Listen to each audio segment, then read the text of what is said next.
વડોદરાના વિરાજ ચૌહાણે air rifle શૂટિંગમાં silver medal જીત્યો।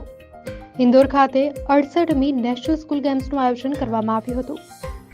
10મી એર રાઇફલ મેન્સ ઇન્ડિવિજ્યુઅલમાં 17 વર્ષીય વિરાજ ચૌહાણનો ઉત્કૃષ્ટ દેખાવ। વિરાજ ચૌહાણે વડોદરા અને ગુજરાતનું ગૌરવ વધાર્યું। દીપક હલવાઈ, મંત્રી, વડોદરા શૂટિંગ ક્લબ।